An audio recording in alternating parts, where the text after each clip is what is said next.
नमस्कार मित्रांनो. तर मुख्यमंत्री बाल आशीर्वाद योजना मित्रांनो, तर असे महिन्याला 4,000 रुपये मिळणार अशी मुख्यमंत्री बाल आशीर्वाद योजना याचे जे सर्क्युलर्स किंवा डॉक्युमेंट्स कागदपत्रे जे आहेत, जे सोशल माध्यमांवर झळकत आहेत, त्याबद्दल आपण आज पाहणार आहोत.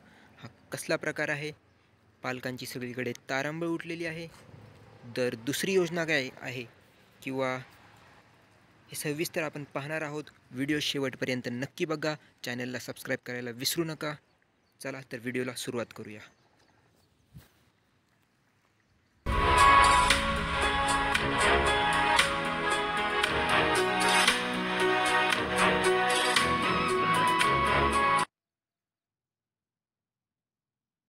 तर मित्रांनो, हे होतं ते कागद जे सोशल मीडियावर पसरवलं जात आहे.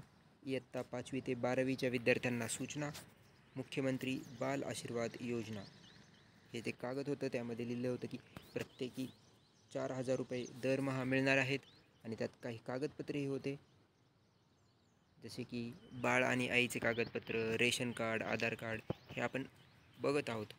तर ही जी योजना आहे, इयत्ता 5वी ते 12वीच्या विद्यार्थ्यांना मुख्यमंत्री बाल आशीर्वाद योजना, ही फेक योजना आहे मित्रांनो.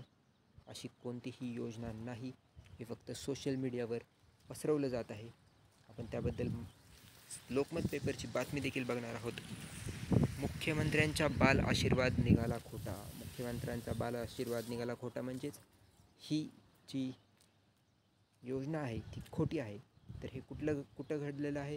तर कोल्हापूरमध्ये इचलकरंजीत एका हायस्कूलने अस्तित्वात नसलेल्या राज्य शासनाच्या महिन्याला 4,000 रुपये मदतीचा संगोपन योजनेची माहिती सही शिक्क्यासह दिल्यानं पालकांची तारंबळ उडालेली होती.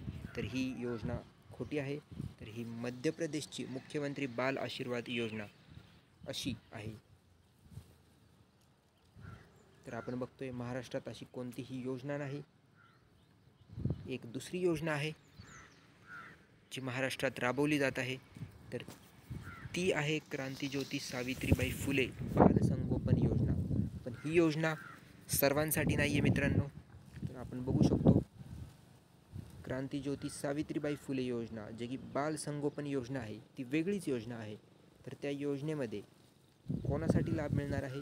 जे अनाथ आहे किंवा ज्यांच्या पालकांचा पत्ता लागत नाही किंवा जी बालके दत्तक देणे शक्य नाही अशा बालकांसाठी, किंवा एक पालक असलेली बालके, एका पालकाचा मृत्यू झाला आहे किंवा घटस्फोट झाला आहे किंवा त्या पालकांच्या विभक्तीकरण झालं आहे, म्हणजे ते सेपरेट झालेत काही कारणास्तव, किंवा अविवाहित मातृत्व असेल किंवा गंभीर आजार असलेले पालक असतील किंवा पालक रुग्णालयात असतील, अशा ज्या मुलांना ही योजना आहे. या योजनेचं नाव आपण बघितलं, क्रांतीज्योती सावित्रीबाई फुले बाल संगोपन योजना. योजना सर्वसामान्य बालकांसाठी नसून ही फक्त काही विशिष्ट बालकांसाठी आहे.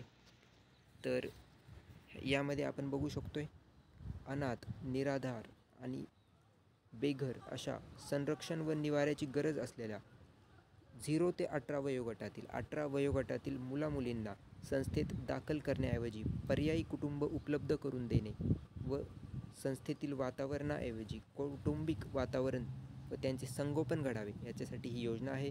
तर ती योजना सर्व बालकांसाठी नाही आहे. फक्त एक पालक असलेले बालक, एक पालकाचा मृत्यू झालेला, घटस्फोट झालेला किंवा पालक विभक्तीकरण झालेले, कुटुंबामध्ये ताणतणाव, तंटे, वादविवाद, न्यायालयीन वाद असे असलेले, म्हणजेच फॅमिली क्रायसिस असलेले, किंवा कुष्ठरोग्ण यांची पालकांचे बालक जर असले, किंवा जन्मठेपेची शिक्षा भोगत असलेले कैद्यांची जी बालकं असतील, किंवा तुरुंगात असलेल्या पालकांची बालके, किंवा HIV पालकांची बालके, कॅन्सरसारख्या दुर्धर आजाराने बाधित असलेले पालकांची बालके, किंवा तीव्र मतिमंद बालक यांच्यासाठी ही योजना आहे.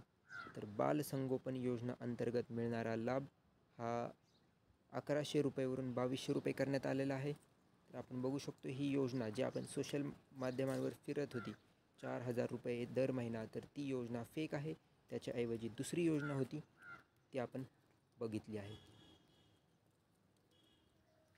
तर हा जो प्रकार आहे मुख्यमंत्री बाल आशीर्वाद योजना, असा महाराष्ट्रात कोणताही प्रकार नाही. महाराष्ट्रात नाही. इतर राज्यात जर राबवली असेल, पण जे महिन्याला 4,000 रुपये या योजनेखाली म्हटले जात आहे सोशल मीडियावर, हे खोटं आहे. व्हिडिओला नक्की चॅनलला नक्की सबस्क्राईब करा. व्हिडिओ आवडला असेल लाईक करा. चला भेटूया नवीन व्हिडिओमध्ये. तोपर्यंत